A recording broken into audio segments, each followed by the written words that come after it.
A cockroach is standing completely still in plain sight and doing nothing about it. No predator is holding it down, its legs work fine, it could run, it could fly, it could vanish under the nearest fridge in half a second the way cockroaches always do. Instead, it just stands there, waiting, while something a fraction of its size walks up and takes it gently by what's left of one of its antennae. It follows, like a dog on a leash. This is not science fiction. This is a real wasp doing something to a real brain, and the method is so precise that scientists studying it eventually found themselves asking a much stranger question than how this happens. They started asking whether the cockroach still has free will. The insect responsible is the Emerald Jewel Wasp, a metallic green hunter barely 2 centimeters long. Its target is the American cockroach, an animal that can outweigh it several times. On paper, this should not be a fair fight. The roach is bigger, faster, and armed with legs built for exactly one job: getting away. So the wasp does not try to win a fight, it performs surgery. And despite the drama, it poses no threat to anything bigger than a roach. The first sting lands in the roach's midsection, a brief jolt that locks up the front legs for a couple of minutes. That part is almost ordinary. Plenty of predatory wasps paralyze prey and drag it home. But the jewel wasp uses that short window of stillness for something else entirely. While the roach's front legs are frozen, the wasp threads its stinger up through a gap in the exoskeleton and reaches directly into the head. Here is the strange part. The venom does not go into muscle. It goes into a cluster of nerve tissue called the sub-esophageal ganglion, along with a nearby region of the brain, and it appears to interfere with the signals that trigger escape behavior and motivate movement.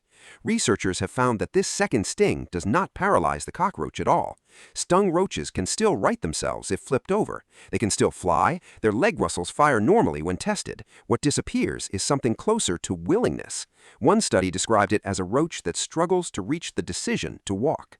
Not broken legs, not frozen muscles, a missing motivation to run.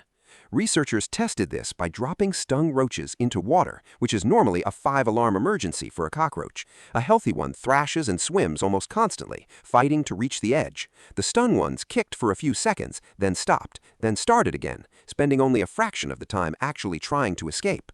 Pull one out and flip it onto its back, though, and it rights itself immediately, using the same muscles a healthy roach would use. The hardware for survival is all there. The decision to use it just isn't arriving.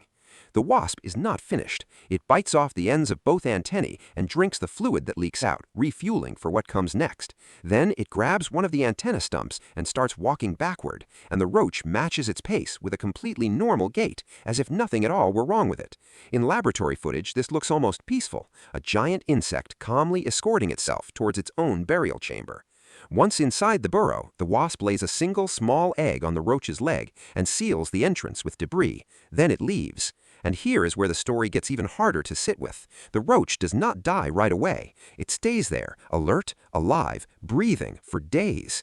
When the larva hatches, it starts by feeding on the surface, then chews its way inside and works through the internal organs in a sequence that some researchers have proposed happens to keep the host's vital systems running as long as possible. The host's own metabolism even slows down, which seems to help preserve it, the way a live delivery truck keeps its cargo fresh instead of frozen.